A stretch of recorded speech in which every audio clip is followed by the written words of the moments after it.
And we'll start with Professor Ümit Cizre. Ümit Cizre is a professor of politics in Istanbul Şehir University, hoş geldiniz, which is welcome. And Professor Cizre established in Şehir, in Istanbul Şehir University, established the Modern Turkish Studies graduate program and is founding a modern Turkish Studies Center. Her primary research interests and publication cover Turkey's democracy problems in general, militarism and civil-military relations in specific, democratic governance of the security sector reform, and political Islam and secular establishment nexus. In the years 2008 and 2009, Professor Cizre has spent her sabbatical in Princeton University, and she was formerly a Fulbright Research Scholar at as well in Princeton University, and Jean Monnet Research Fellow at the Robert Schuman Center for Advanced Studies. Professor Cizre is the editor of the volume Secular and Islamic Politics in Turkey, The Making of the Justice and Development Party, Routledge 2009, and the Almanac Turkey 2005-2006, Security Sector and Democratic Oversight. And Professor Cizre will lecture to us, will give a presentation on deconstructing the conflict between the AKP and the secular establishment, promises and perils for the upcoming elections. Please, Professor Cizre.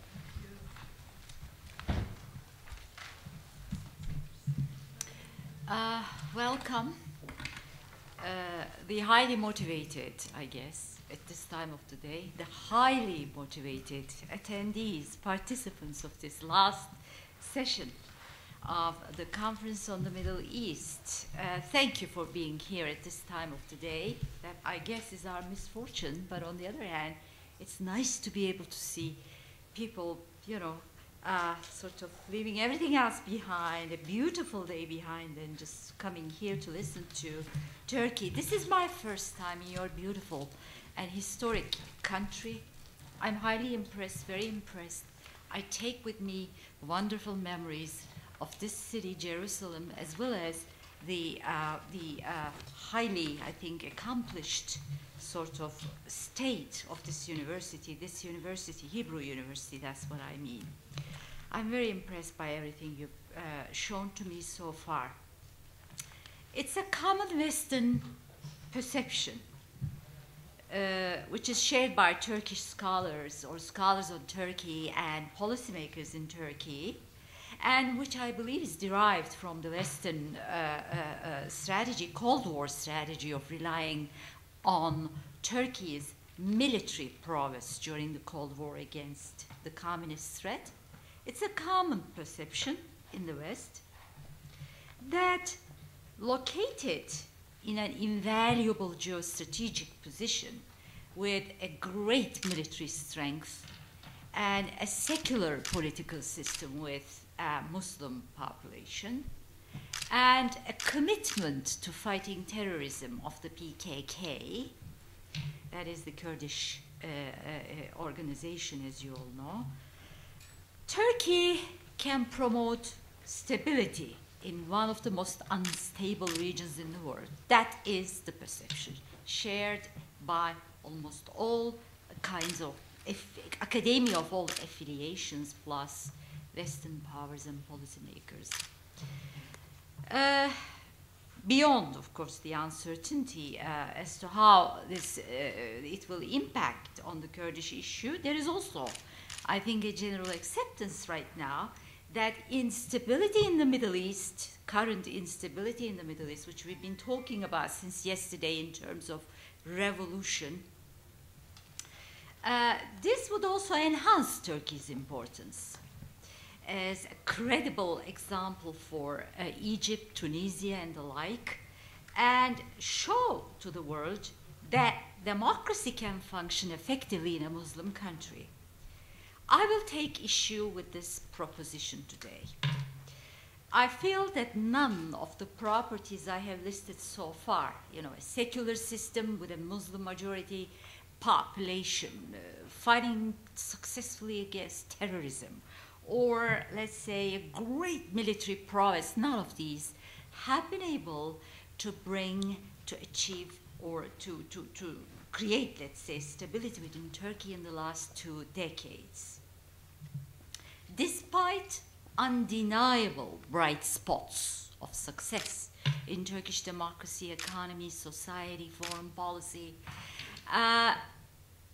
there is a failure in Turkey as well to address real issues of democratic politics. And as social scientists, it's our jobs to bring out all these critical issues.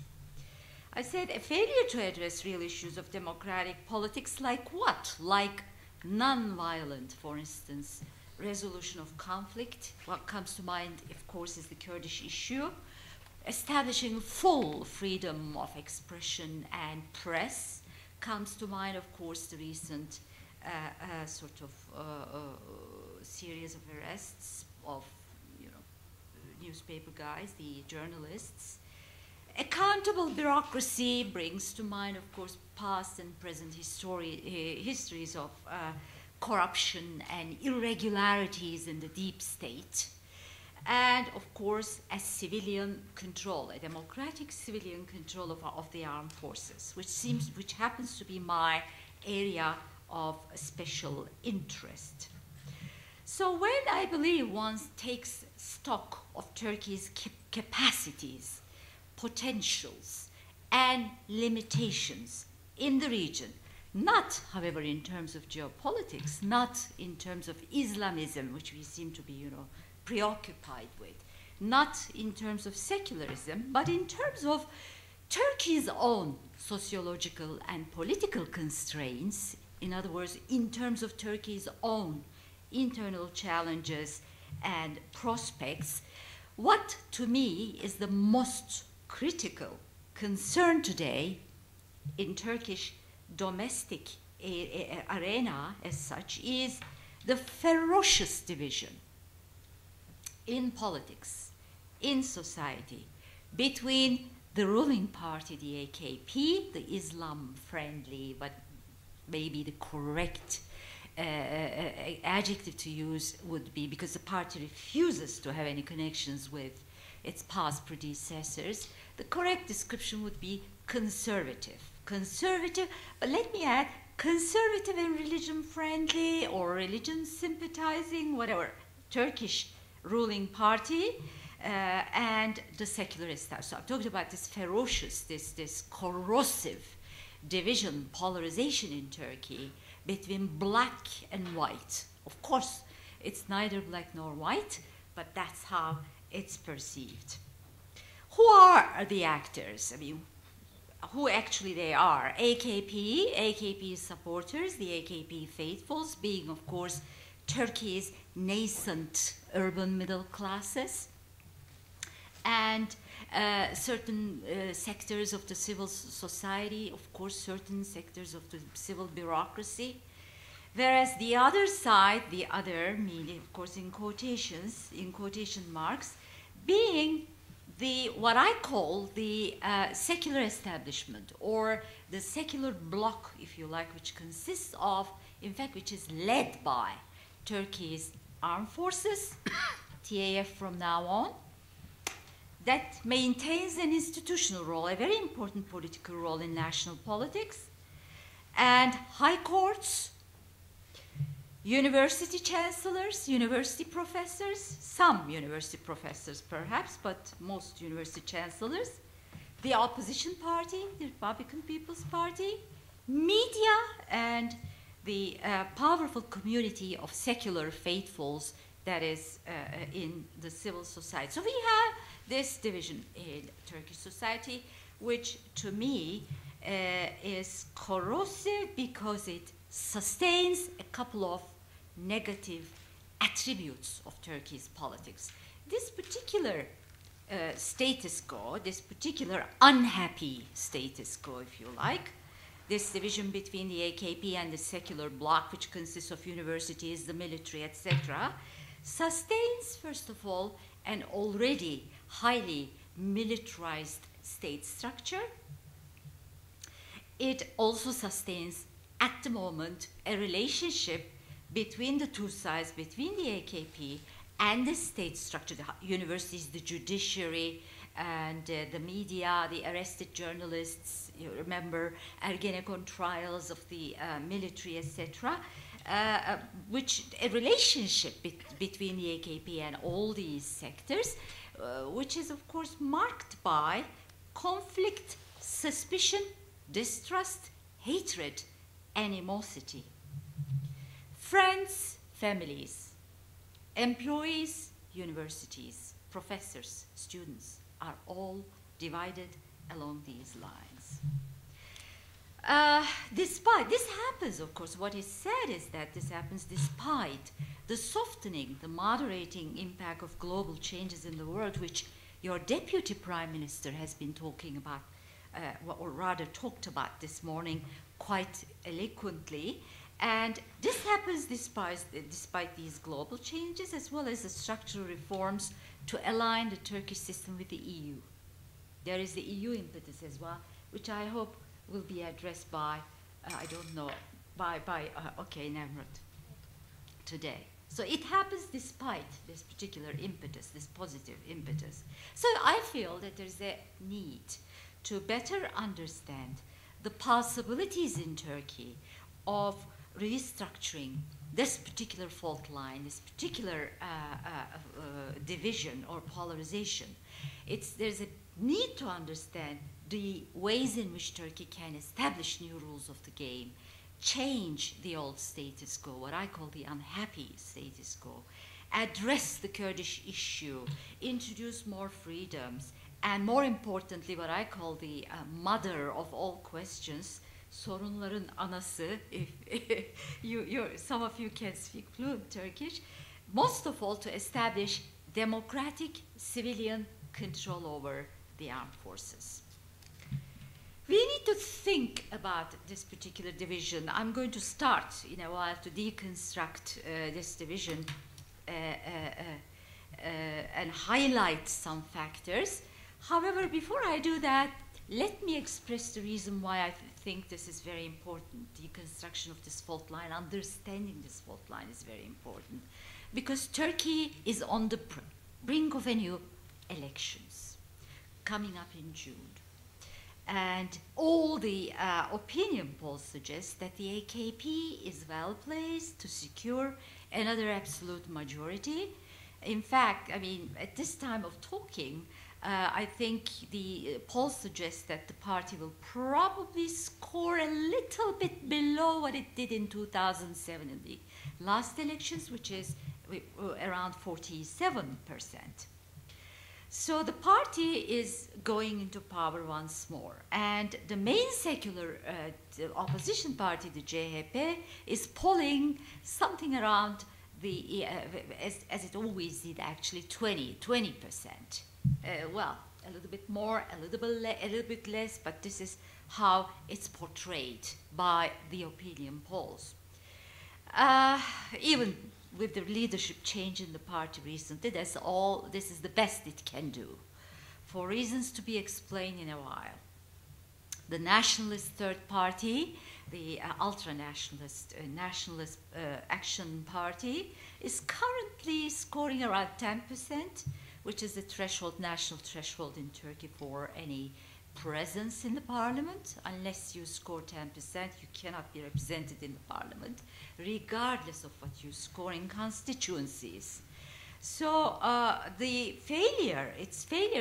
third party's failure to pass the 10% threshold would have wider consequences than you imagine, because then the electoral mathematics suggests that in a two-party parliamentary setup, the AK Party would secure the constitutional two-thirds majority to make a new constitution, whereby, you know, it could change the constitution without the risk of presidential veto, you know, all these arithmetics, complicated arithmetics. So a two-party situation seems to be looming ahead, and that's what we should be prepared for. By way of deconstructing, and by way of, I hope, destroying the polarization, I will suggest three main factors that would help us, I guess, understand the situation as it is.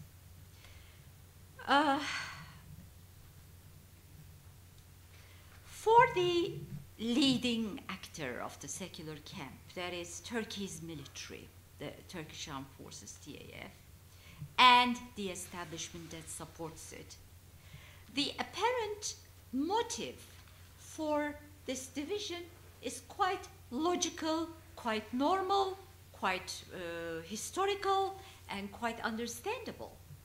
That is, the secular bloc declares political Islam as a threat to the secular character of the Turkish Republic, which it declares, which it meaning the armed forces declares its own mission to guard.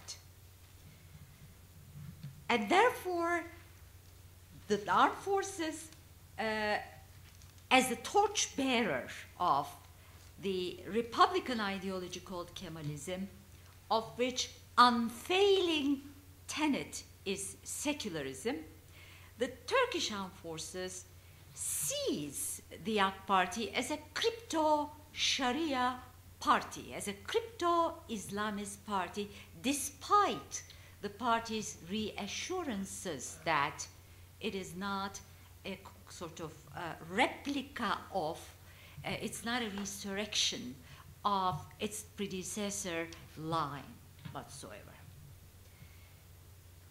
The problem here in this line of thought, I'm not going to delve into the historical, historical division between. I do not, first of all, think this historical division is very natural. I do not think it's normal. I do not think it's sort of, a state of affairs which should be accepted without any questioning. There is something very wrong. I think, yeah, maybe when I lower it, it's better. Now I've suddenly discovered that I've not been using the microphone. But let's leave that aside. I think it's a man-made problem, which I will, try to explain.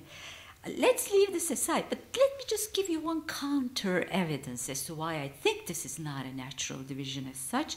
Even the party's secular opponents today generally admit that since 2002, when the party came to power first, the AK Party rule has not really introduced much Islamization in Turkey. Islamization, the expected creeping Islamization in Turkey has not really occurred. Let's be honest about it.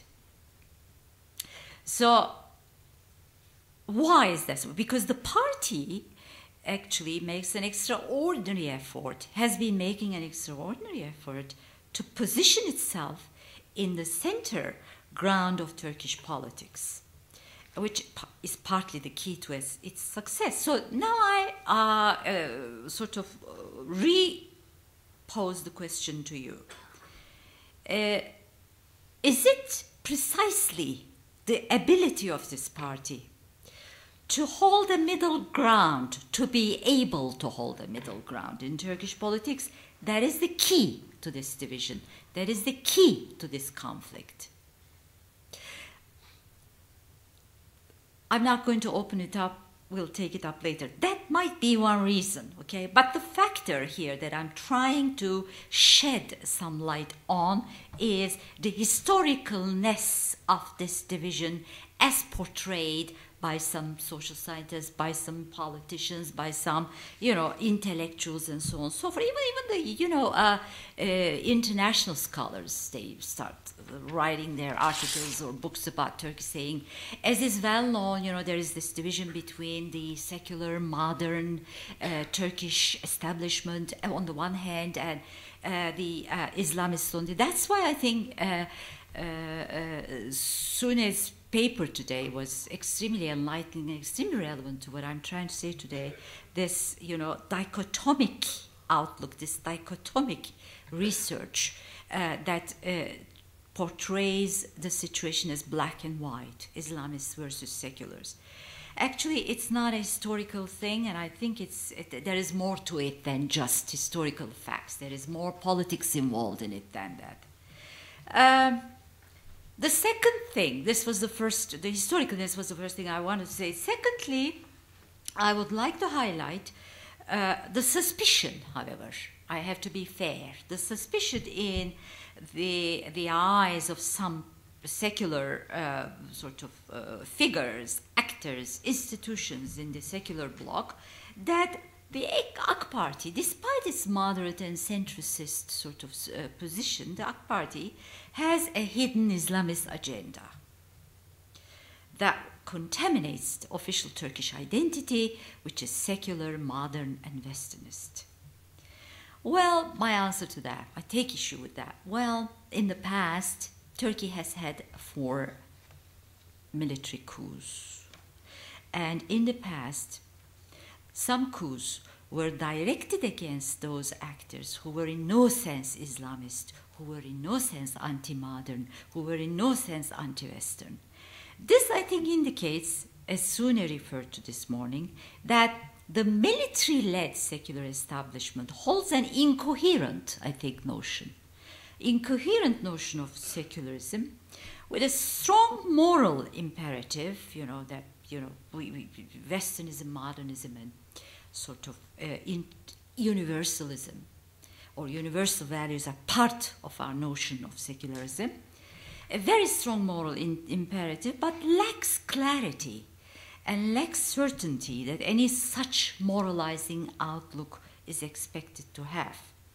The Turkish establishment, secular establishment, upholds a discourse on secularism that, by not going beyond separation of religion and politics, depends on its existence, actually, on what it denies than what it is. Perry Anderson, actually, in 2009, he wrote a wonderful article in London Review of Books about Turkey and Turkish secularism. It was called Turkey.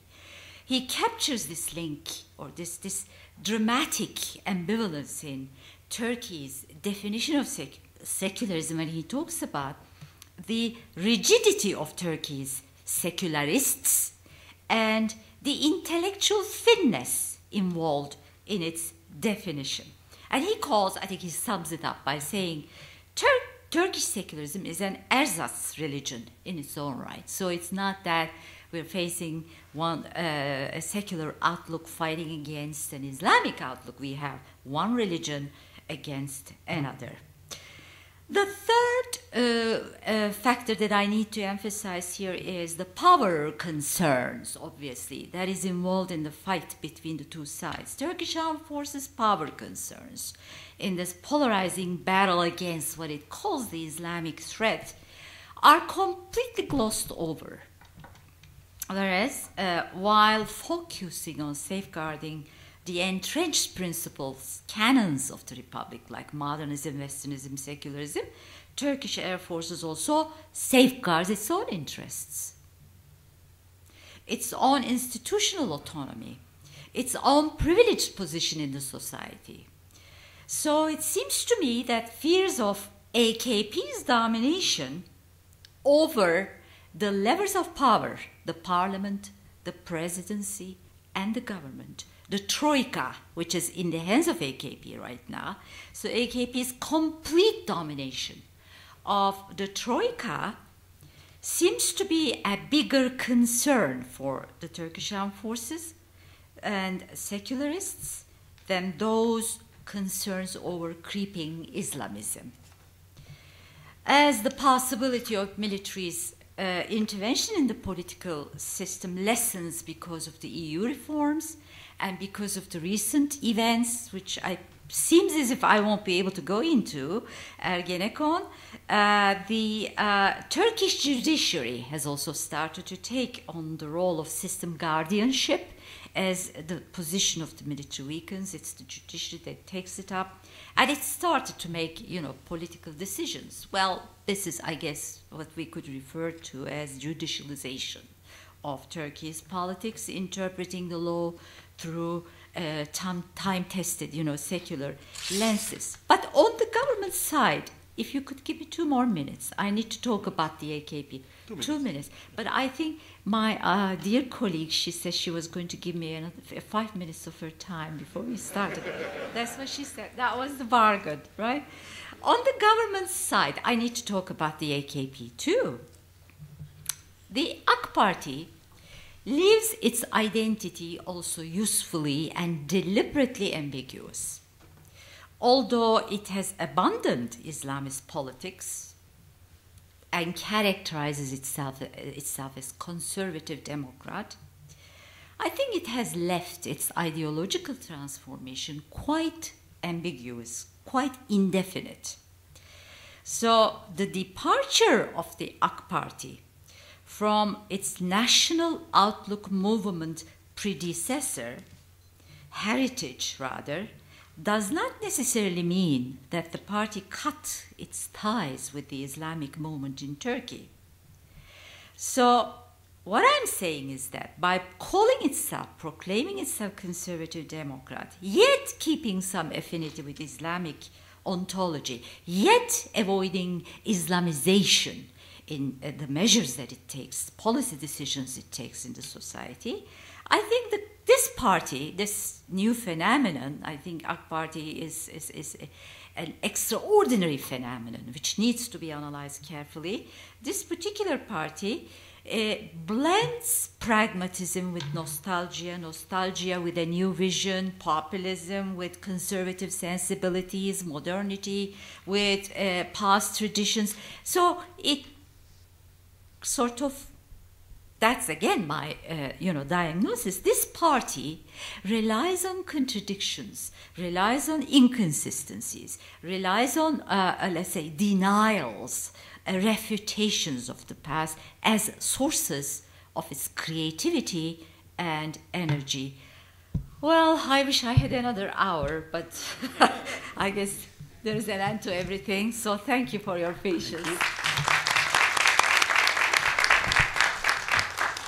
Well, thank you very much for a very thought-provoking presentation. I'm sure that during the Q&A we'll have a lot of questions to ask you. Thank you very much. We'll now move to our second speaker, Dr. Gallia Lindenstrauss. Gallia is a researcher at the Institute for National Security Studies in Tel Aviv, specializing in Turkish foreign policy. Dr. Lindenstrauss completed her PhD in the Department of International Relations at the Hebrew University, and her dissertation dealt with military interventions of neighboring states in ethnic conflicts. Gallia, or Dr. Lindenstrauss, will lecture to us on a zero-problem policy in a multi-problem region, issues in Turkey's current foreign policy towards the Middle East. Please, Dr. Lindenstrauss. Thank you. First, I would like to thank for the opportunity to speak with you today. I would like to thank the organizer. Usually the organizers are not in the room when you want to thank them because they're very busy doing important stuff, but we have the opportunity to thank one of the organizers because he's sitting with the panel, so thank you very much. So as Amikam, thank you for the introduction. Amikam presented the name of my title is A Zero-Problem Policy in a Multi-Problem Region. And while it's of course true that every region has its problems, some regions are less stable than others, and I don't have to tell you that the Middle East is an unstable region. And the Middle East can be termed as a difficult neighborhood. Some would say a bad neighborhood. I don't like the connotation of bad, but definitely a difficult neighborhood. This term is used when one talks about regions with unresolved conflicts, legitimacy issues, and large numbers of refugees and internally displaced people. And these are just a few of the chronic problems of the region.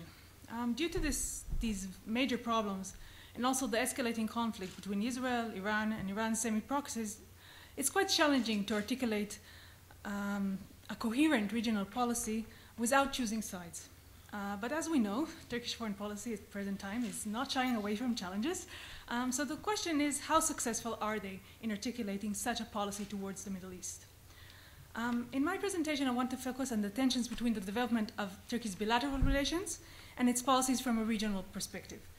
Again, some level of such tension exists in most countries and in most regions you would examine. Still, I do think that we should discuss these tensions since they hinder Turkey's ability to further advance its regional policy.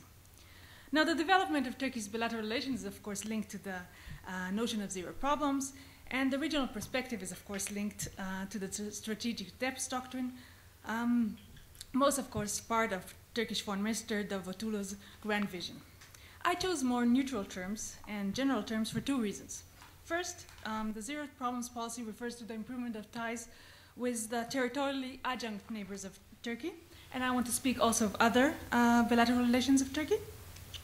And second, the strategic depth doctrine, which highlights Turkey's unique position from a geo-historical perspective and has elements of a Neo-Ottoman vision, which I hope Anat will discuss, refers to a much broader sphere of influence than just the Middle East, which will be my focus.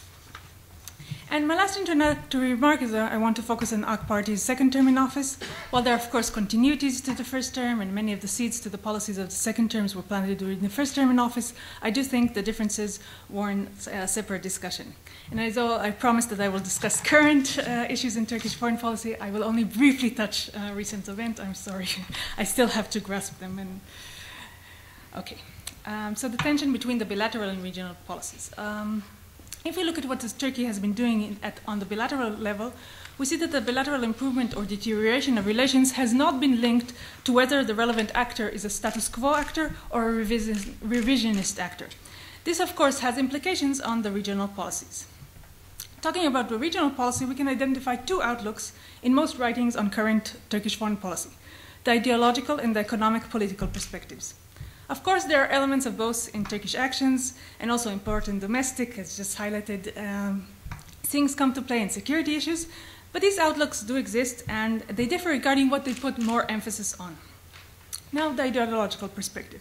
If you hear expressions like Turkey is turning east, the axis shift, the new Turkish-Iranian-Syria axis, the Turkish-Iranian-Syria-Hamas-Hezbollah axis, those voicing these expressions are probably referring to the ideological perspective and claim that the AK Party is pursuing a Middle East policy mainly because of its Islamic orientation, but also part of these Neo-Ottoman tendency I just talked about, and it also reflects strong anti-Western feelings.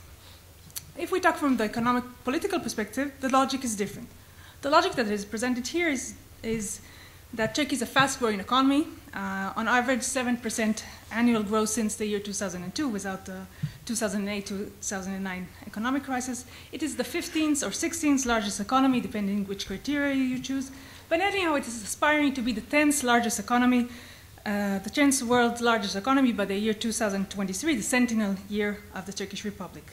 There are strong economic incentives to develop new export markets, and there are growing energy needs.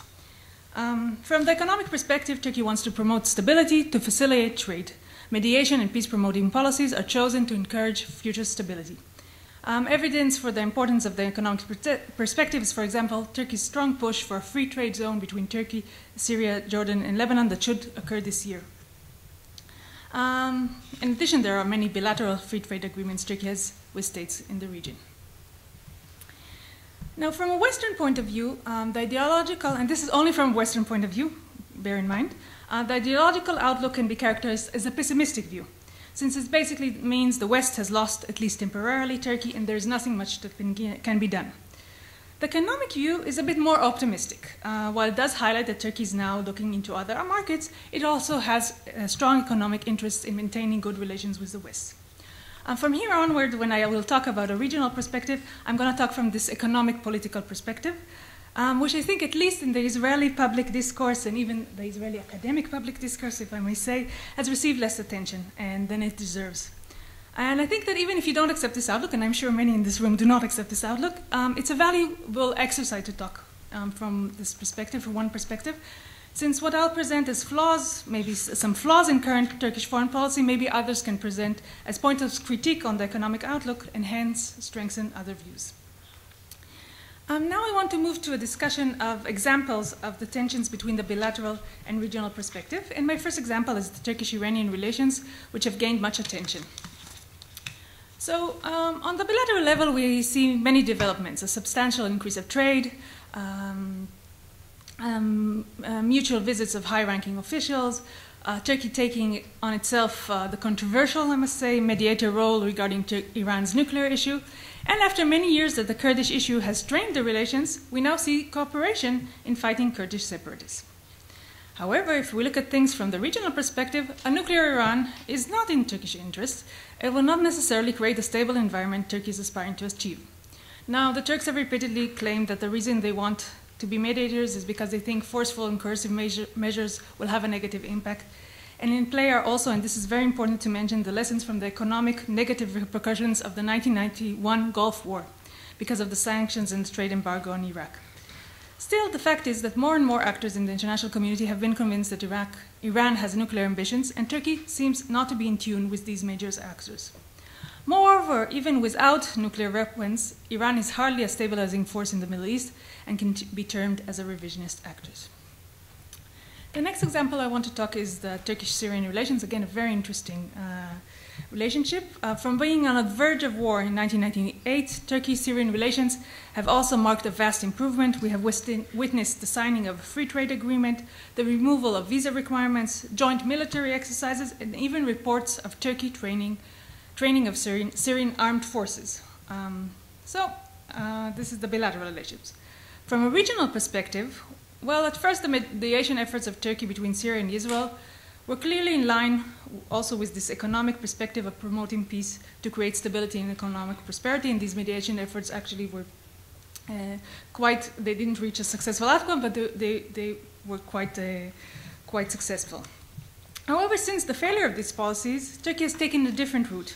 And for example, the participation in training of the Syrian army, whose main enemy is, of course, Israel, cannot be seen as a stability-promoting activity. Unless, of course, you believe that strengthening Syria will make Israel more flexible, but I haven't seen any references to such a logic. So it might be that's the logic, but I haven't seen public references to it.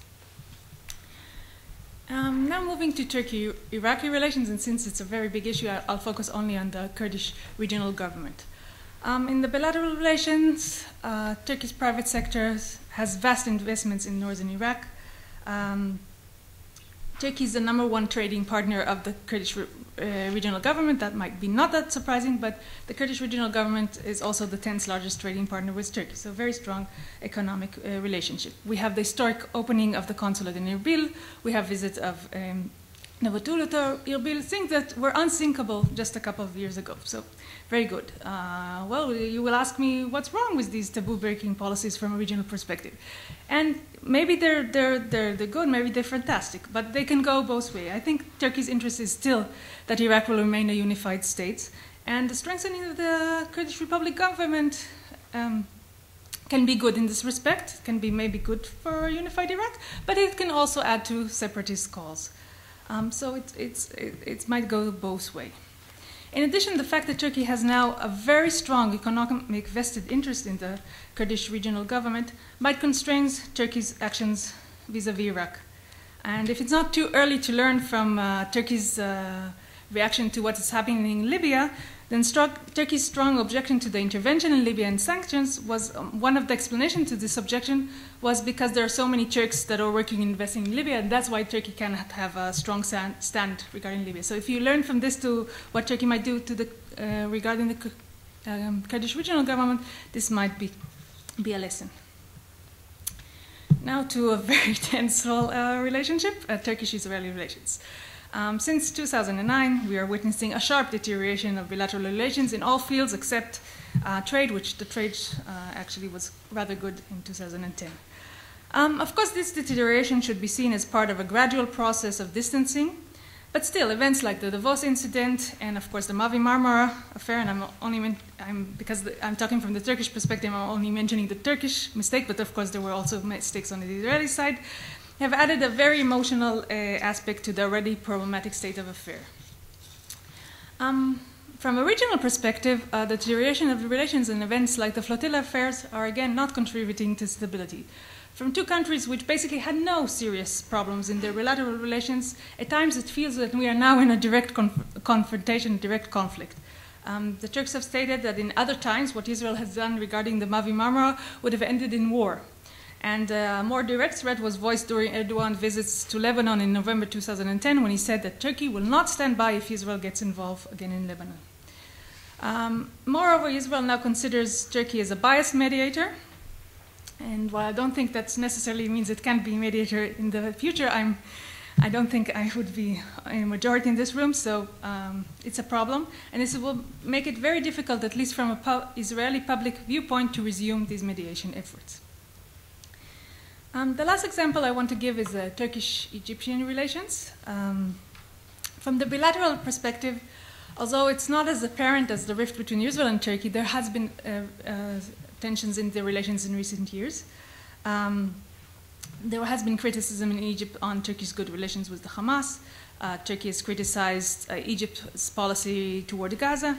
And of course, in general, Turkey's growing activism has raised concern in Egypt. And I think that also Erdogan's calls to Mubarak to resign was not very surprising, and it's another indication of the tension that was in recent years. But from a regional perspective, while at least from a Turkish perspective, you could debate whether Israel is a revisionist actor or not. I think from a Turkish perspective, it is debatable. Regarding Egypt, it's much harder to claim that it is not a status quo actor. And though its position has weakened in recent years, it has an important standing and role in the region and in balancing Iran, which again, I think is also a Turkish interest, not only Egypt, Israel, and Saudi Arabia. To conclude, the tensions I presented, and by highlighting these tensions between the bilateral and regional perspective, I don't want to claim that the zero-problem policy hasn't been a success, at least from a short-term perspective. I think its biggest achievement has actually been the freeing of Turkey from the feeling of being encircled, a feeling that has long dominated the Turkish foreign policy and could even be characterized as paranoia, and I'm saying this from an Israeli perspective, which is also paranoid, so not blaming anybody for freeing, but I think it has freed Turkey from something that has been very problematic to it. I think, however, that these tensions and the difficulties Turkey is facing in the region and some of the frustrations these tensions are causing, this is likely to continue, and this might cause Turkey's retreat, and it will once again distance itself from the Middle East, as has been in the past. So thank you very much. Thank you. Thank you, Dr. Lindenstrauss. You mentioned both pessimistic and optimistic. I prefer the optimistic aspects. Well, thank you very much again. And now we'll move to the third presentation. The third presentation will be by Nimrod Goren, Dr. Nimrod Goren. Nimrod is a postdoctoral fellow at the Department for Islamic and Middle Eastern Studies at the Hebrew University of Jerusalem. He is a research fellow at the Van Leer Jerusalem Institute and is in the process of founding a think tank for regional foreign policies. And Nimrod wrote his PhD dissertation on the role of external incentives in promoting peace in Israel and Turkey. And he co-edited with Amikam Nachmani the book, The Importance of Being European, Turkey, the EU, and the Middle East. And in the years 2009 and 2010, Nimrod was the Israeli participant in the Fulbright's Hubert Humphrey Fellowship program at Syracuse University. And Nimrod will lecture now, will give us a presentation about the Europeanization as a phase of, or as a fate, Turkish societal beliefs regarding Turkey-EU relations. Please, Nimrod.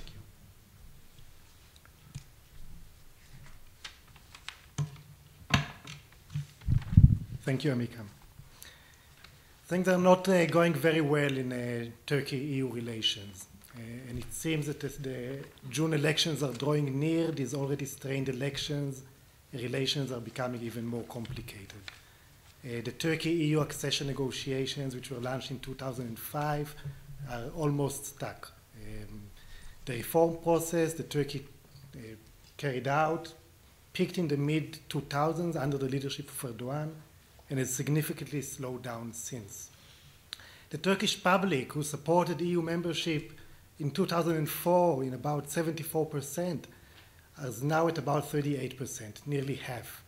And the Turkish government leaders are issuing recently very harsh statements that are blaming the EU for failing the accession process and indicating a loss of patience of Turkey with the very slow pace and open-ended accession negotiation process. On the European side, we see top European leaders like Merkel, like Sarkozy, like other rising right-wing politicians that are openly opposing Turkish EU membership. We're also seeing a European public that is largely opposed Turkish membership. Only 23% of the European public now supports EU membership for Turkey. And the EU has recently published a very critical report on Turkey regarding freedom of press, the most critical report issued by the EU regarding Turkey in recent years. So this is the context, not a very positive one, but definitely not one that shows that Turkey is abandoning the West. It does show that the Turkish European project, which was considered until recently as the most important project since the establishment of the Turkish Republic, is definitely losing ground. It raises the question of whether Turkey's quest to join the EU is indeed Turkey's fate, or is it just a phase in Turkey's long-lasting attempt to find its place in the global arena. In my lecture, I will introduce Turkish societal beliefs regarding Turkish-EU relations. It is a new framework that is grounded in social psychology, but takes also into account historical and political processes in order to try and understand Turkish perceptions and Turkish policies. I will begin by saying a few words about what are societal beliefs. I will then go and introduce 5 clusters of societal beliefs that are prevailing in Turkey, and will conclude by trying to assess how are they playing out now with the elections coming near. So what are societal beliefs? Societal beliefs are shared collective beliefs on topics and issues that are of special concern for a particular society and that contribute to its sense of uniqueness. They are organized around thematic clusters, meaning that every cluster can include different societal beliefs within it, and these beliefs can compete or complete each other. They do not necessarily represent a joint and unified ethos. The contents of societal beliefs include goals, means to achieve them, values, norms, myths, ideology, aspirations, collective memories, self-collective image, and images of others. They can appear often on the public agenda, they are discussed among the society members, they serve as reference in leaders' decisions, and they influence chosen courses of action. They are basically a prism through which society members view their world and relate to it. They are an important component of the society members' shared psychological repertoire and contribute to the solidification of social unity. So if you look at Turkey, we find 5 clusters of societal beliefs regarding Turkey-EU relations. These are societal beliefs about security, societal beliefs about victimhood, societal beliefs about national destiny, about hierarchy of identities, and about the path to centrality. The origins are based in both the unique history of the Turkish people predating the Turkish Republic and in more recent and concrete experience in Turkish-EU relations. The content varies. Some are supporting the EU process, some are supporting more skeptical views regarding it. They are not unified. And again, what I'm going to present now are not the beliefs that are of today, but ones that took shape and accompanied the process in the long years that it is going through. The first one is a societal belief about security. Societal beliefs about security in general support Eurosceptic views, meaning not those that supporting membership for Turkey in Turkey. And they have 3 components to it. The first one is fear of loss of territory. It is a fear that is associated with the Treaty of Szver in 1920 following the First World War, which included the partition of the Ottoman Empire by world European powers. Since there is a fear in Turkey that the external world and the domestic minorities are plotting against Turkey and are conspiring to weaken and carve it up. It is a fear that the world will pressure Turkey to give up territory and sovereignty and to adopt policies that will lead it towards this direction, often referred to as Szverophobia. Second component is siege mentality, a belief that the world has negative intentions toward Turkey. It includes a loneliness syndrome, a feeling by Turks that they dwell alone in a hostile world and isolated with very few friends in the world. A common saying in Turkey is that a Turk's friend is only a Turk. It leads to a lack of trust in foreign countries, including allies in the West, and leads to self-reliance, and says that Turkey should be relying on itself when conducting its international business and should not be afraid of carrying out its policy even without accepted legitimization by international community.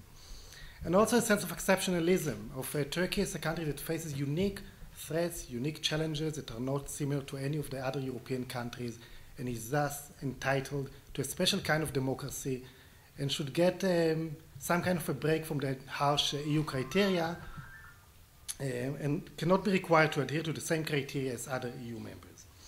The third component in the societal beliefs about security is the military.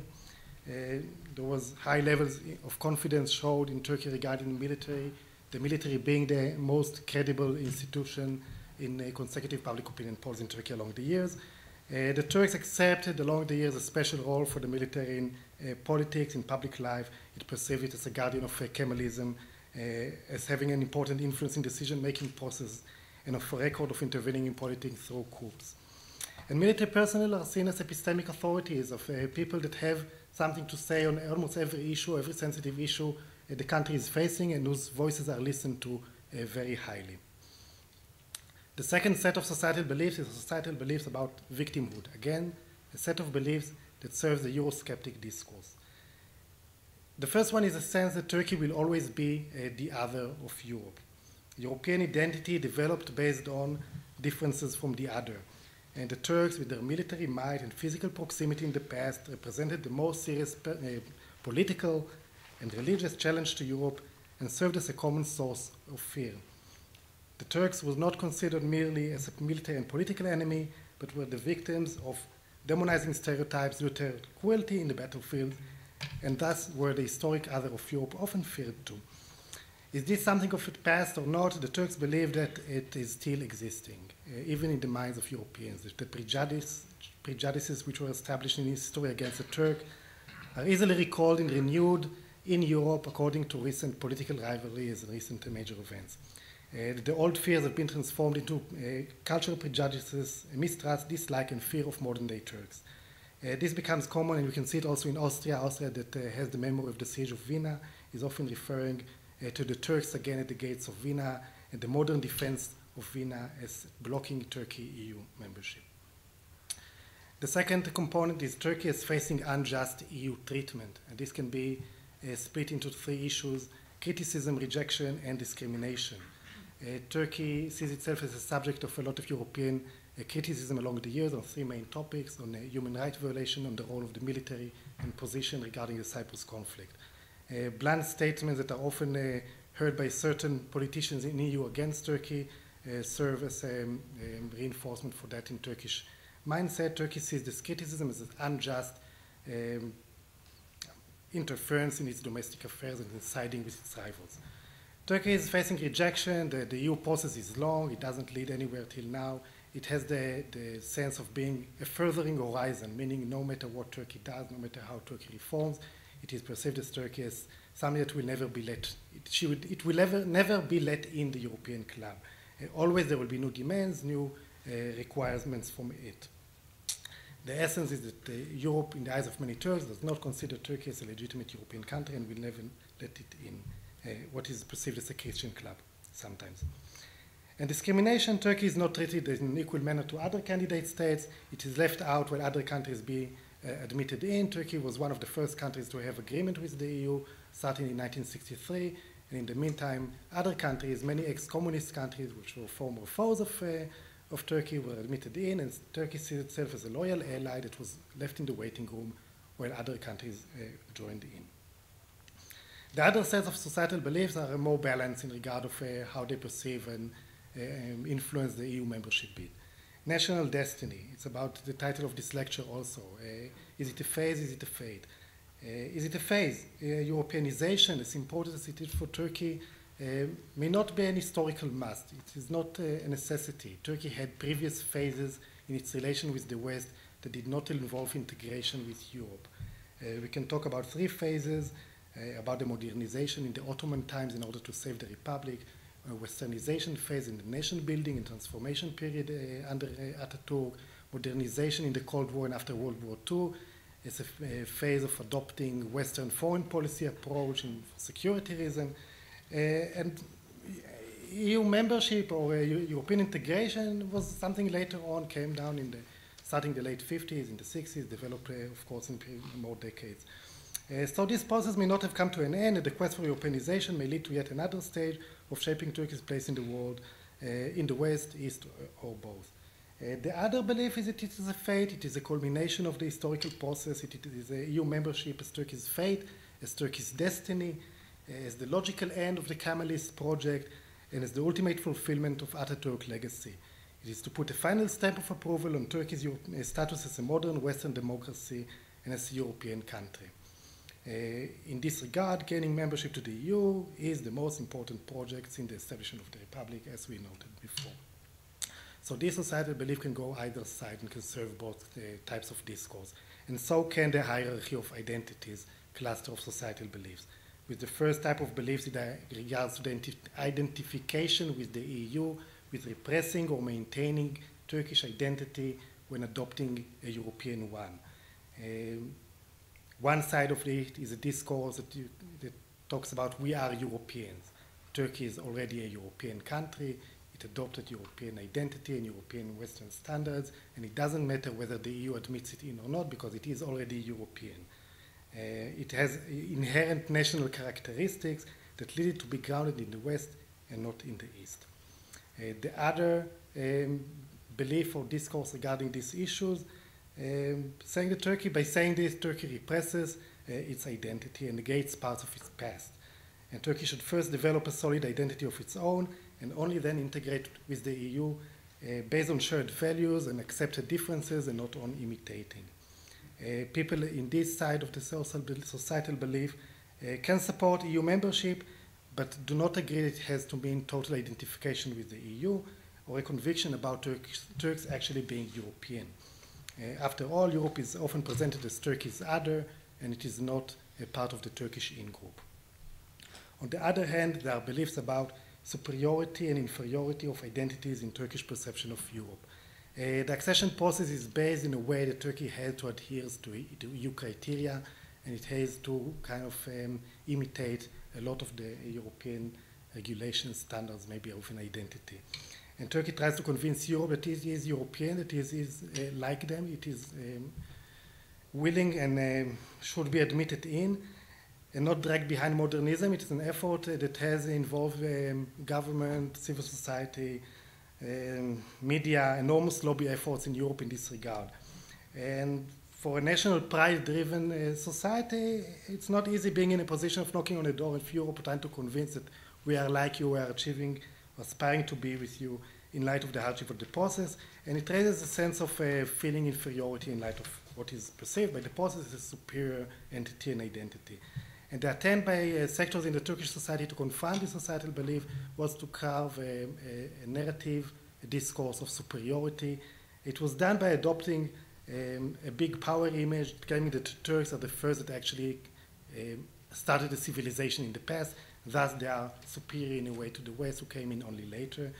And by another definition of the reforms towards the EU membership as being done by a domestic-driven agenda, meaning we are reforming as Turks for our own sake, the Ankara criteria and not the Copenhagen criteria, and it's something that Turkey takes responsibility on its own fate, and if a byproduct of that will be EU membership, that is nice, but it's not all. We are not doing it to imitate someone superior.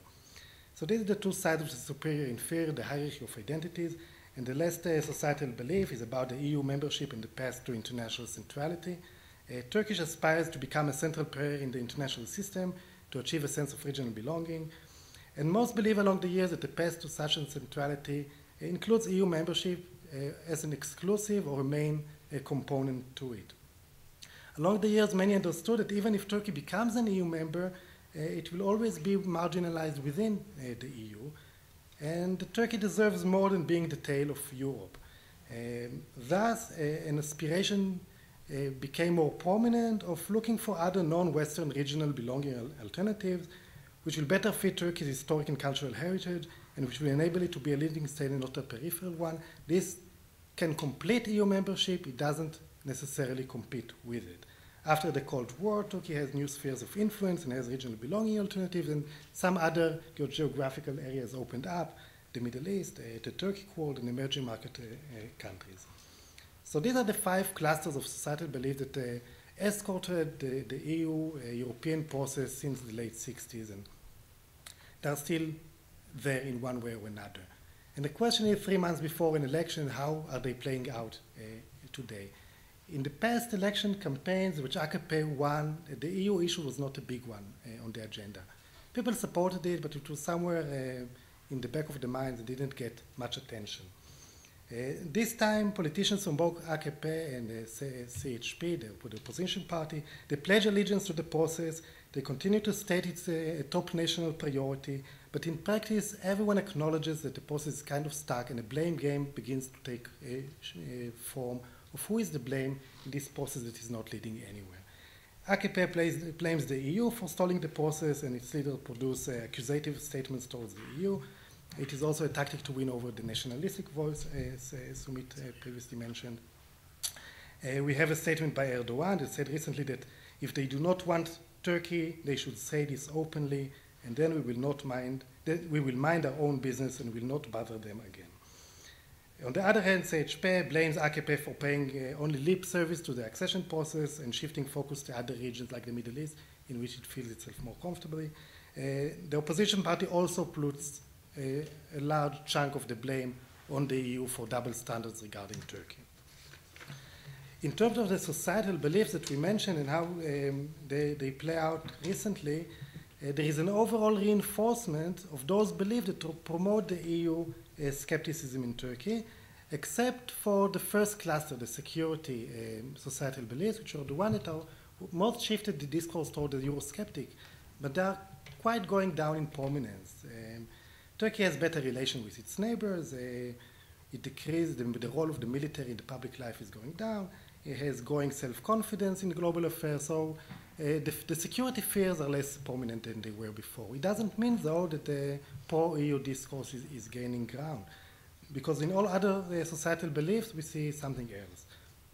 With an increase in beliefs about victimhood, discrimination in the accession process, also recently about the EU's decision not to give a visa waiver to Turkey, bias in the EU reports regarding press freedom in Turkey and regarding the Cyprus conflict as perceived in Turkey, an EU discourse that moves from reversible arguments against Turkey membership, like the need for reforms, to irreversible arguments coming from religious, geographic, xenophobia, things that Turkey cannot change on itself. And a process that doesn't lead anywhere. Davutoglu said recently, we started on our journey to see the end of the road, not to go around in circles. And Erdogan said this is turning into the sort of Byzantine political intrigue that no candidate country has experienced previously. So it seems like a process that doesn't lead anywhere, and even if all the chapters of the negotiations be concluded successfully, there may be a referendum waiting at the end of the road in France, in Austria, and eventually that can be blocking the whole process. So the sense in Turkey is why bother? So the sense of victimhood leads to more Eurosceptic voices now in Turkey. There is also less importance attributed to the EU under the path to centrality in the national destiny societal beliefs.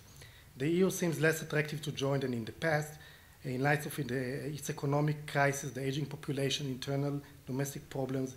It seems more as an unfulfilled promise, not the glorious club that it was a decade or two ago. On the other hand, Turkey is on the rise, and the discourse in Turkey said that the EU needs Turkey more than the other way around. Turkey can now achieve centrality without the EU. It can be a role model for Middle East countries in transition. It can develop a stronger presence in Asia, and it has better relations with other global actors.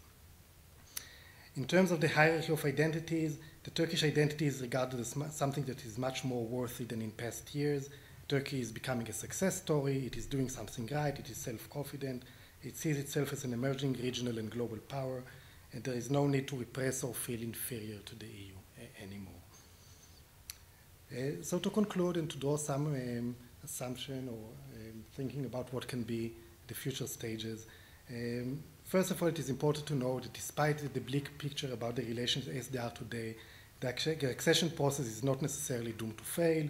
Change in political power in the EU, especially in France and Germany, or a breakthrough in the Cyprus negotiations can bring a renewed progress to the process, even if not leading very quickly to actual membership. It is also possible that the next Turkish government may be willing to consider models for Turkey-EU relations that fall short of full EU membership in light of these societal beliefs and the social trends they lead to. Such models were ruled out until now, and these models may be more realistic for now than full membership, and they may start a new phase in Turkey's quest to fulfill its European fate. Thank you. Thank you.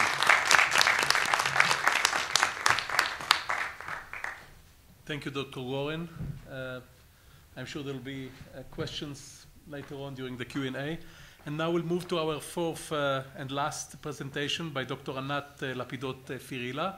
Dr. Lapidot-Firilla is a senior research fellow and academic director of the Mediterranean Neighbors Unit at the Van Leer Jerusalem Institute.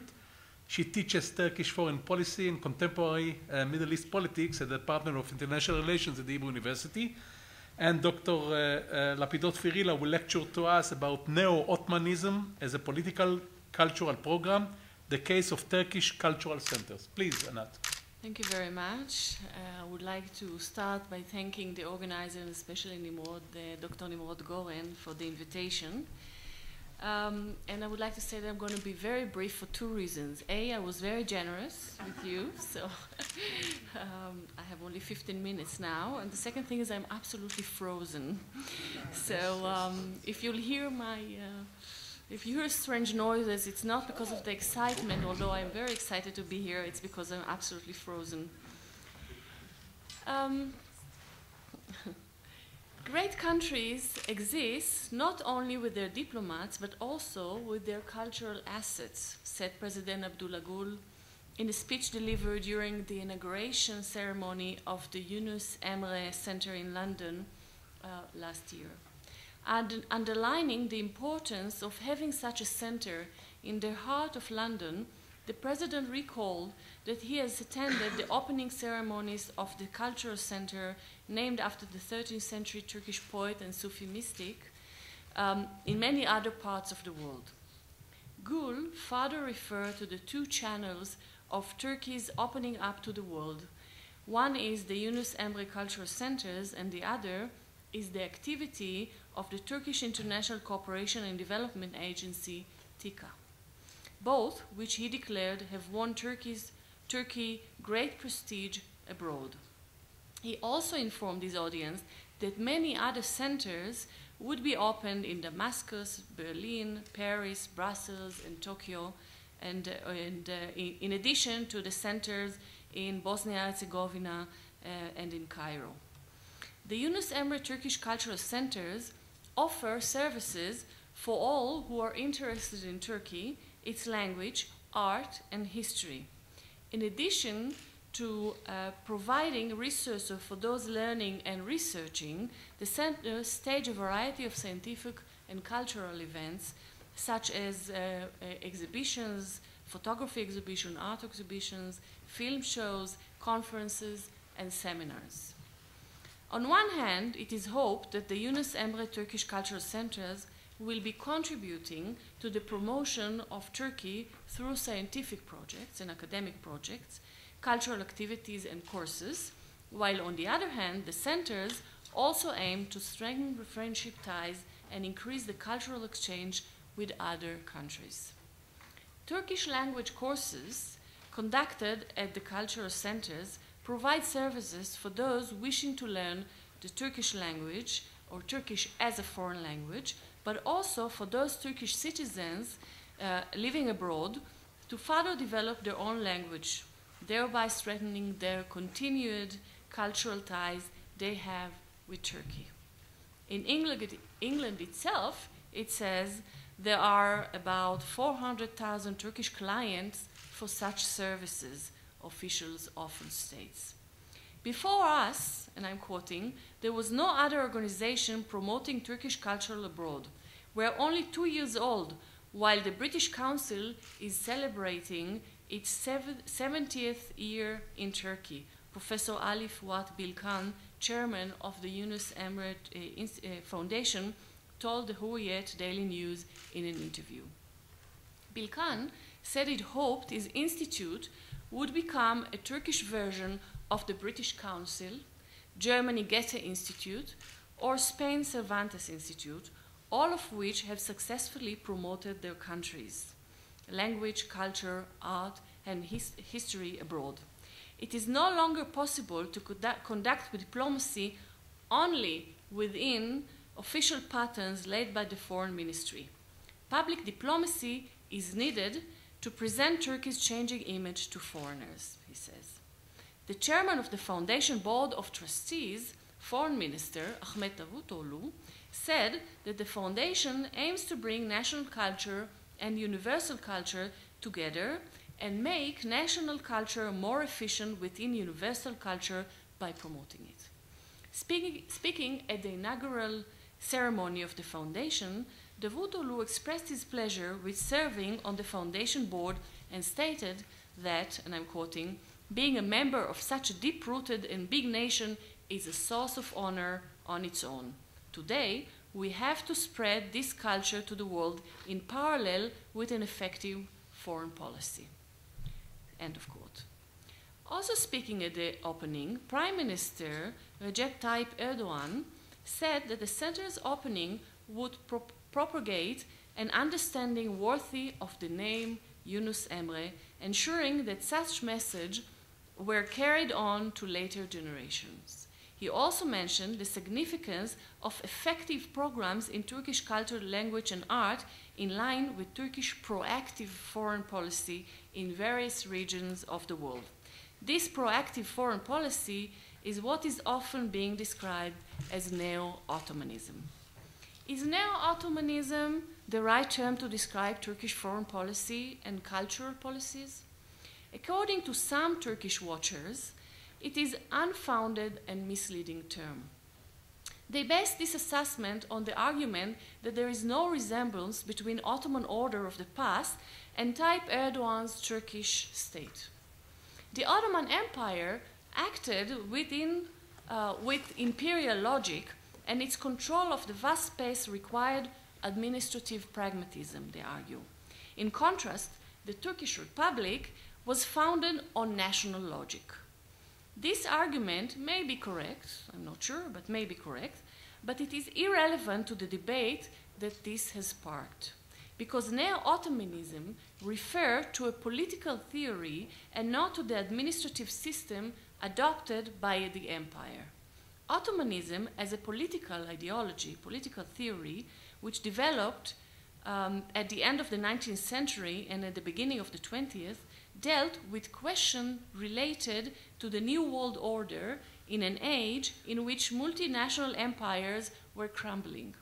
It is both a political theory and a cultural movement that provided an answer to questions of law and order, geopolitics, the relationship between ethno-religious groups, and the need for religious freedom, religious reform. It also challenges Western colonialism. But even this historical clarification is irrelevant because Neo-Ottomanism is a modern critical analytical term. It is not a claim that Erdogan is trying to return to the Ottoman form of rule. Of course, the Justice and Development Party rejects this term. In doing so, it is acting no differently than many other regimes that are displeased with criticism directed at them. Nevertheless, the term succeeded in reflecting both the cultural and political approach of the new regime and the doctrine underlying its foreign policy. The term Neo-Ottomanism was introduced approximately in the middle of the 1980s as a criticism of the Republican political culture. It is criticism of Western modernism and the process of secularization which, in the name of universal values, contributed to the continuation of Western countries' control of global economy and of international institutions. It is a cultural political view that offers alternatives to Kemalism, which relies on military and cultural dictatorship. It challenges the modern scientific Kemalist order, which imposed an organizing logic that was national and ethno-religious. This logic made it impossible for Greeks and Turks, for Kurds and Armenians, and perhaps even Arabs and Jews to coexist. The view that scholarly justifiably termed Neo-Ottomanism has an aspect related to foreign policy and to the need to position Turkey at the heart of the European and Asian order. All the images of Turkey as a state that constitutes a bridge between Asia and Europe, images that were appropriate to the Cold War era, were replaced in the 1990s by images of a state that was central axis in the space stretching from Bosnia to the Caucasus, from the Black Sea to the Red Sea. Foreign Minister Ahmet Davutoglu contributed to the establishment of a new cognitive map lies in the proposal that Imperial Ottoman history is a strategic asset, which he terms historical depth. In his view, the Kemalists failed to understand the importance of Ottoman history in the process of generating power and might. The strategic defense perspective derives from his approach is that Turkey must be protected from spheres of influence rather than not from its internal borders. The new defense and foreign affairs doctrine has been translated into an attempt to create an economic sphere of influence in large areas that the Kemalists had ignored, Syria, for example. According to this view, regional conflict should be resolved peacefully and by means of economic development and cultural diplomacy. Such development will help create a democratic and tolerant civil society in the region. In contrast to the Israeli government, for example, which it sees as offering only a violent alternative. The Turkish government is convinced that it is presenting an approach that will lead to peace and prosperity, justice and development. Scholars who use the term Neo-Ottomanism are not saying that Erdogan and Davutoglu are attempting to re-establish Ottoman Sultanate. The Justice and Development Party stress that its legitimacy derives from its presenting the will of the people and from it having been chosen by them. Instead, the term was meant to describe a range of criticism and of alternatives to Kemalist projects, all of which use Ottoman past as a critical analytical tool and as a point of departure in portraying the political and cultural situation in Turkey today. As I mentioned, the Yunus Emre Institute plans to open centers in coming months in different places, in different places, from Moscow to Damascus, from Bosnia to different places in Asia. This is parallel to Ankara's political effort to develop closer relations with those countries, for Russia, Syria, Iran, and others that are part of this, what is called zero problems with neighbors policy. Culture stands in the core of these new Turkish claims and aspiration. This is not to undermine the importance of strategic consideration and interests. However, the ability to combine the two resulted in the creation of a new foreign policy vision that goes back to the future. I have no time to explain why Neo-Ottomanism was developed, really, but I will mention the importance of the Turkish elites' perception of the world and of their nation's role in it, as factors shaping the state foreign policy and cultural policies. During the last 8 years, new perceptions and perspectives have entered political life, including those of foreign policy. Since AKP came to power, Turkey has exerted much effort in improving relations with its neighbors, as we already know, including the economic cooperation. The Balkanization of Iraq in 2003 has created an imbalance between regional states, Iran and Turkey among them. Cultural diplomacy, economic diplomacy, and political diplomacy are all tools in trying to reshape the balance and gain some strength and weight. Turkish cultural diplomacy is a growing tool when you're going for soft power. Finally, I don't know how I'm doing with time. Do I have a few moments? Okay. So finally, I would like to mention that not all in Turkey are optimistic about the Turkish public diplomacy attempts. An article published in Hurriyet in last August is a good example for such skepticism. Referring to the opening of the new Yunus Emre Institute in London, the editorial says, and I'm quoting, "All the world now is staged for Turkey, and we certainly hope it will be. The logic of following up Turkey's new commercial and political self-confidence with cultural outreach clearly as an idea whose time has come. As we noted, Turkish Airlines has successfully become a true international airline. Turkish state broadcast TRT now broadcasts in Arabic and other languages are expected to follow, including English.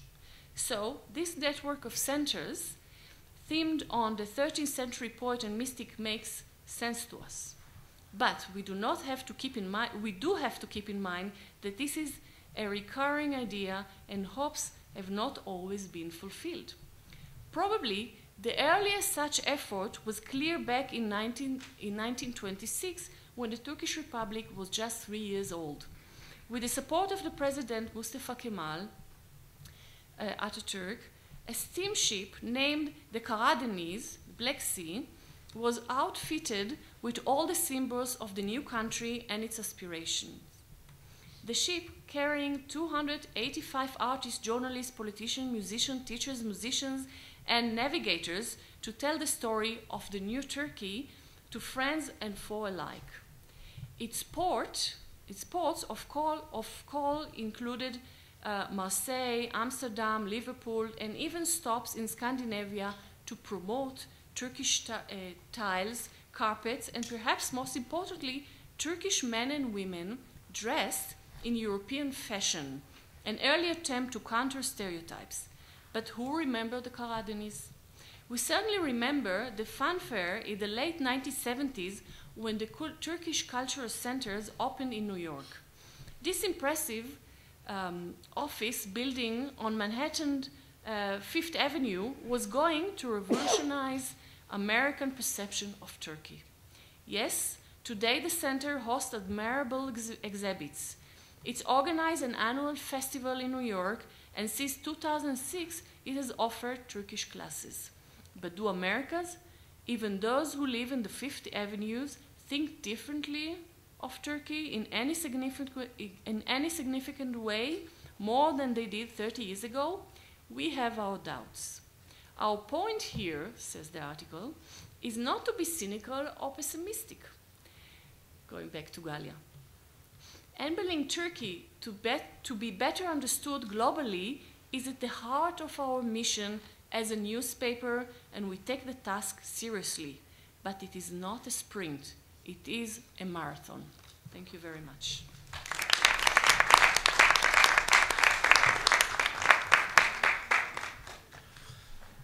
Thank you, Dr. Lapidot. Thank you very much. Now we'll move to the questions and answers. And we have something like half an hour ahead of us, so please. Yes, the gentleman here, please.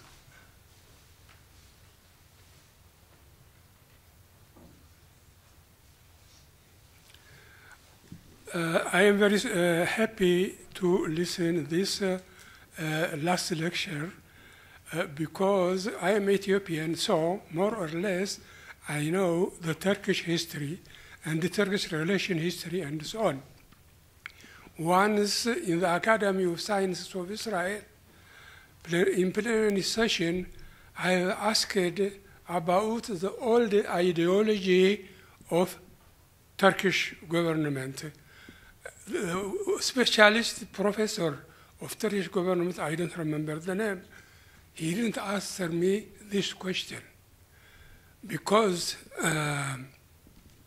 the distinction between the old ideology and the new ideology as a miracle that we have understood now in this last lecture, it is a good revelation and also salvation of Turkish ideology because, as you know, Ottoman ideology and Ottoman Empire, you know what does means.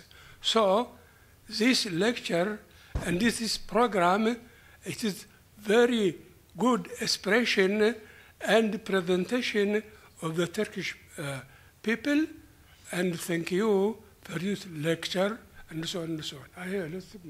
Thank you very much. Thank you. Obviously, some other questions, please. Yes, Yala. Thank you all for a very, very interesting panel. I have two short questions to Professor Cizre. When you spoke about the potential gains of different parties in the coming elections, you mentioned, of course, the AKP, the JP, and the Milli Halk Partisi. You didn't mention those pro-Kurdish party, the new version of the outlawed DTP. I wonder if you could elaborate about their chances and about the significance for Turkish politics. And then the other question, you mentioned in passing the term derin devlet, the deep state, and the ongoing trials against military personnel and police personnel, and now journalists as well. I wonder how this would affect, the process that you mentioned, the dichotomy inside Turkish society. Would it provoke any reaction? Thank you. Thank you, Eyal. Please, some more questions. We'll collect some questions and then we'll... yes, please? Please, yes.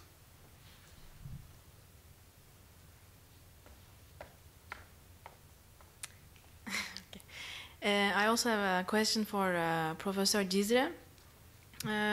I basically think that you talked about the ambiguity of the AKP party in terms of defining its identity, and also on the military side when you're describing this division. But what I don't understand is that if both parties are ambiguous about their identity, then why does this division continue? I mean, I didn't understand this argument. Okay, thank you. Yes, please.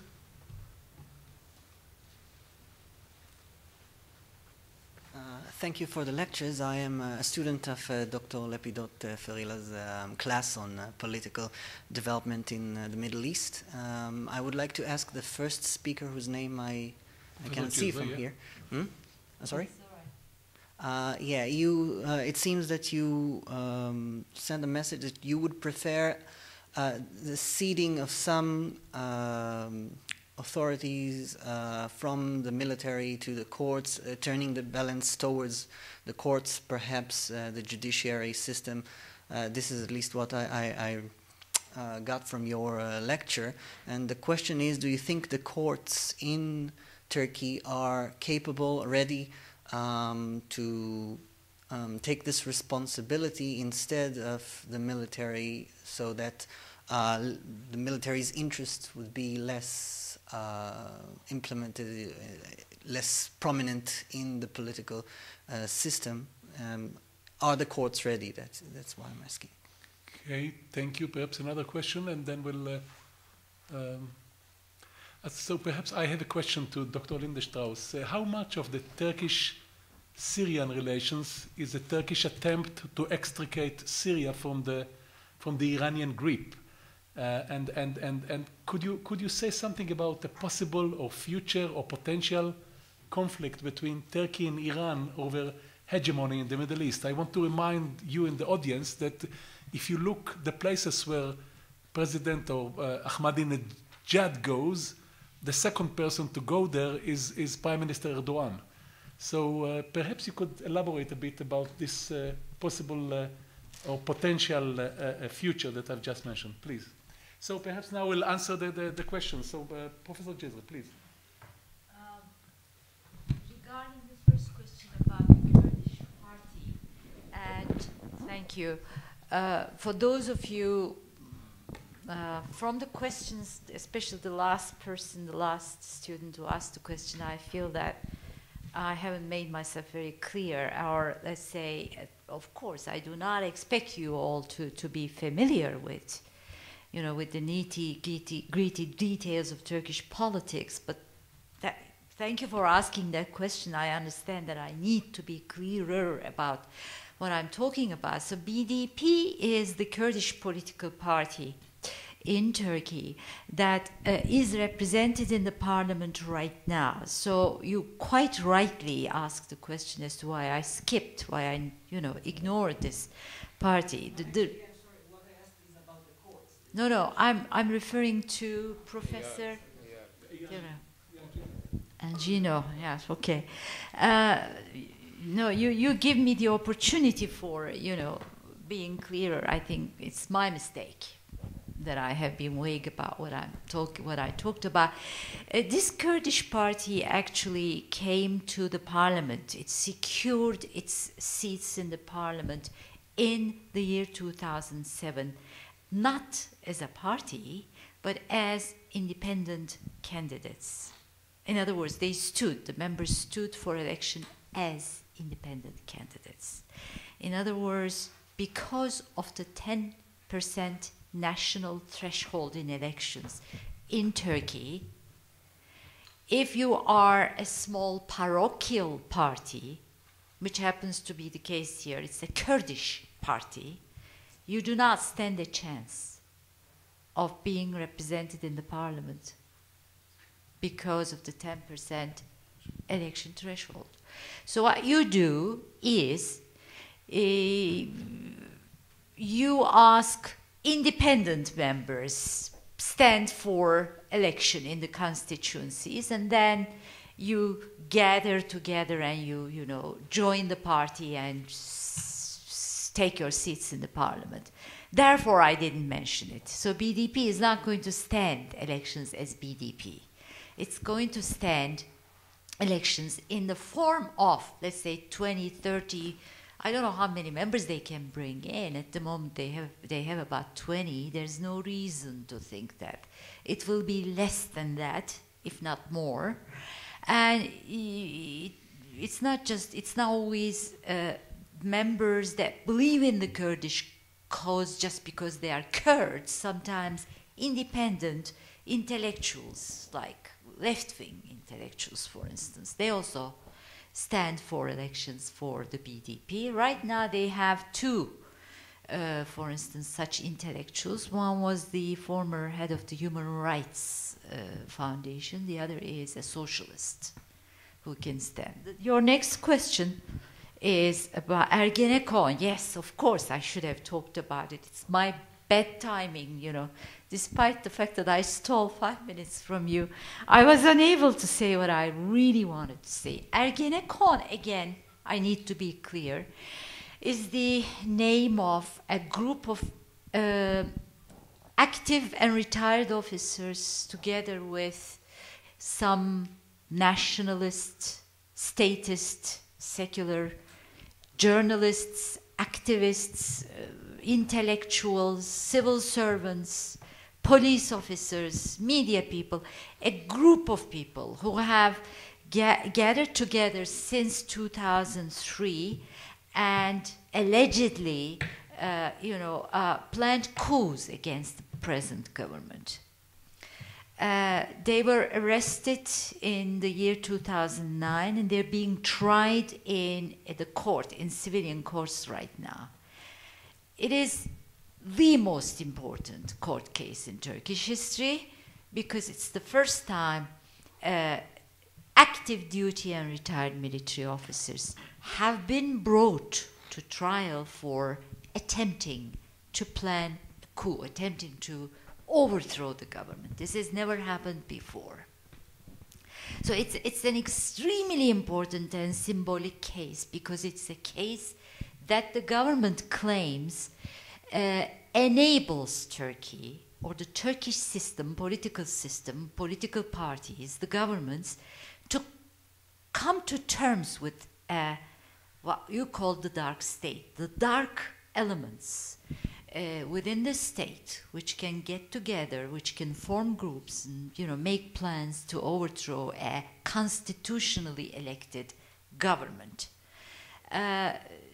The government claims this is one of the most democratizing moments in Turkey's history because it's the first time a military group, let's say duty officers, including some generals as well, very high-ranking officers, are tried in a civilian court, which is, of course, never been done before. And it has enabled the embarrassment this situation has caused within the secular groups of people, who believe in democracy, but who do not believe in the AKP. I mean, that's a possibility. The embarrassment it has caused among Turkey's secular status groups has created the impetus in Turkey to undertake a series of reforms that have lessened the political role of the army. That's why Ergenekon is very important. If the government can bring results from the trials, because the trials have been going on and on, dragging on, if the government, if the system manages to quicken the pace of the trials and brings results and, sentences some of these generals and officers, that again will be the first in Turkish history. And it's important because that's what's needed to be done. I mean, that's what I mean by this democratic civilian control of the army. The army should be subordinate to the civilian authority. The army officers should not be allowed to plan coups, to prepare coups against the government. The double-headedness of this political authority in Turkey, one civilian, one military, should be ended. This is the right step, provided, this is a big if the government, manages to control the process democratically and regularly. Regarding the question the young student friend asked, I feel very, very ashamed to have given the impression that, the military's role is taken over by the courts. I mean, that's what it should happen. No, I didn't mean that. The high judiciary, the higher courts in Turkey with their judges, I said, are parts of elements of this big block, which I call the secular block. I was trying to explain this division between Turkey's secular bloc and the AKP and AKP supporters. And I was trying to point at the dangerous and unhealthiness, the dangerous elements, the unhealthy elements involved in this particular division. I was trying to show how undemocratic, how big an obstacle it is in Turkey's route to full democratization. And I said courts are involved in it. Courts are part of the secular camp, so much so that it affects their decision. I mean, can you imagine a court system in Israel, let's say the court system in Israel, being divided in such a way that some decisions are biased against certain elements? Let's say, Arabs and Jews. If you have Arab, let's say, court system, courts higher, let's say, elements of certain courts are consisting of Arab judges. Can you imagine these judges being biased for Arabs against the Jews who come in front of the court system? It's something, if not similar, of course not, but it's something parallel to the situation that I've just been describing. The courts have been politicized in Turkey, in short, and that's bad. And that's what the government is trying to avoid or trying to bring an end to by, of course, scrapping the old constitution and bringing a new one. I realize that, it's difficult to talk about certain aspects of a country without starting from the rock bottom. The A's and B's and C's, I should have built those. Maybe I should have structured my paper differently, huh? And there was another question. The lady who came up and said that, you talked about ambiguities. If the military is ambiguous in its intentions and if the AKP is, so what's the problem? That was, again, it's, I think, my mistake. I didn't want to convey that impression. I talked about this blurred identity of the AKP. Yes, I admit it's actually deliberately, I think, to some extent blurred because it's a catch-all party. It's not necessarily an Islamist party first, then a political entity. It is a political entity first and sympathetic towards Islamist element. Therefore, to be a catch-all party, chooses to be pragmatic. And pragmatism means, to some extent, having an indefinite, blurred, uncertain, flexible character. Because the more flexible you are, the more ambiguous your principles are, the more you can bend towards this and that direction, the more people you can appeal to. So that's true. It's true that, you know, AKP is but I did not say that the military as an institution is ambiguous in its intentions. No, no such thing. The military has assigned itself the task of guarding the republic, of which most important, precious principle is secularism. And the military sees the AKP as a threat to that secularism principle. Where I said the ambiguity works operates is in the definition of secularism. I think secularism everywhere in the world is a contentious issue. You cannot define what secularism is apart from saying it's the separation between, you know, politics and religion. Yes, this is a very global definition. Apart from that, how you secure this separation, what mechanisms you use in order to separate politics from, how do you save politics from being a sort of used, deployed by religion, is not definable, it's not determinable, it's decided by the dynamics of that country, by the dynamics of politics. So it's the only aspect that I use the word ambiguous for the military. I mean, the military leads a coalition of forces, which I call the secular bloc. That secular bloc relies on the guardianship of secularism in their fight against the AKP, but they cannot define what secularism is. And yesterday I was talking to some friends at lunch, asking what secularism is. In Israel, I think you have the same problems, don't you? Yes, we do. Yes, we can. You can? It's a political... Anyway, it's the political power or powers to be that define what secularism. Whoever has the power to define what it is, I think. Anyway, thank you. I took up too much of your time. Yeah. Thank you, Professor Cizre. Dr. Lindenstrauss, please. Thank you, Amikam, for your question. I think it's a very important question. I think it's very important from the Israeli perspective. With the risk of self-promotion, I just completed a paper with a colleague of mine in the INSS, and will be published in the April issue of the strategic assessment of our institute. And it's called the Turkey and Iran Relations, Not an Ideal Partnership. And the bottom line is that they will both reach a struggle on hegemonic power in the Middle East. And I think that, yes, if Turkey continues with its active policy toward the Middle East, yes, they will reach, it will not be a military confrontation, but yes, Turkey and Iran will reach confrontation. In this presentation, I talked about Turkey's retreat into passivity because I think Turkey is now very confused with the recent events, but we'll still have to see what is happening and whether it will go to passivity or to the active. I think is still questionable, but if it will continue its active policy, it's definitely a conflict with Iran. And I want to give a few examples, and I'll do it very briefly. The nuclear issue, it's already causing Turkey's problems. It's causing Turkey's vote against the sanctions. Iran caused Turkey a lot of problems. It's continuing its mediation efforts, but at some point they will fail because they will.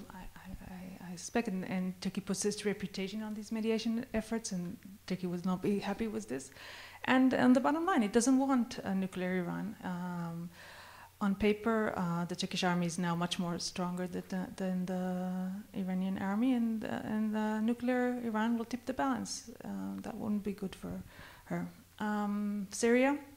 Also, I don't think all Turkey policy towards Syria are because it wants to take it out of the axis with Iran, but part of it is definitely a struggle for who's influencing Syria. And if we will progress in Israeli-Syrian peace talks, which I know seem far away, but maybe now Israel that has so many new threats might try to stop, at least deal with the threat from Syria, and it will advance in these talks, then Turkey will be for these talks and Iran will be against, and they will be in split. Also, the Israel-Palestinian issue. I know Israel-Turkey relations are very, very stressful at the moment, very tense, but Turkey is in favor of settlement of the Israeli-Palestinian, and Iran is doing everything it can so that there will not be a settlement to the Israeli-Palestinian peace process. And even Turkey speaking with the Hamas, it might seem to us, the Israeli, that there's taboo with speaking to the Hamas. It's not a good thing, but from a Turkish perspective, speaking with the Hamas is the way to promote the Israeli-Palestinian peace process. So again, it makes sense for this. Lebanon also, the quote I gave of Erdogan saying that he will not stand if Israel gets involved again. I think it's a competition with Iran about who's influenced Lebanon, definitely. Also with the Gulf Cooperation Council, Turkey is a strategic partner of the Gulf Cooperation Council from 2008. Again, what is the threat on the Gulf Cooperation Council? Iran. So definitely, if Turkey continues that active policy, if it has ambitious policies, it will get confrontation with Iran. So thank you. Thank you, Gallia. Anat, please. I have no comments. No. So perhaps we'll have time for a few questions, please.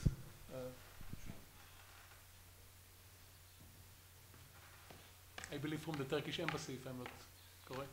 Yes, indeed, I'm the only person who is carrying a tie. So yes, I am the diplomat here.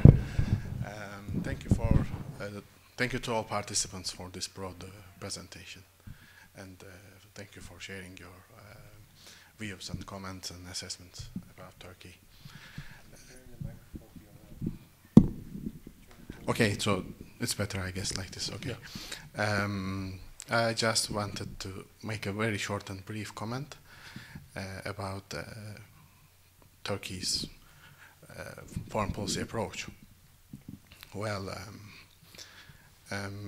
Turkey wants in its immediate neighbors and in the surrounding regions peace, prosperity, democracy, stability, rule.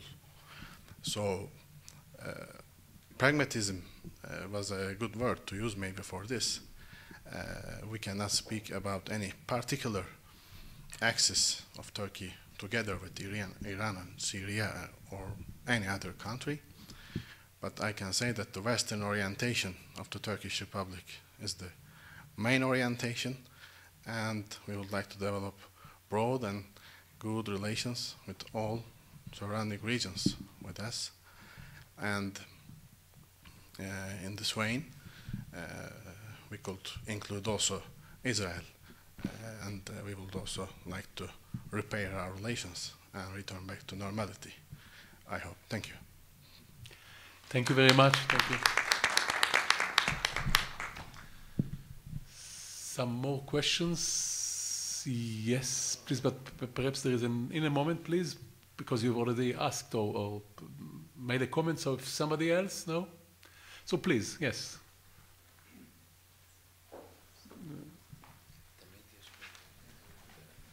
Sorry, before I have forgotten something. It means that about the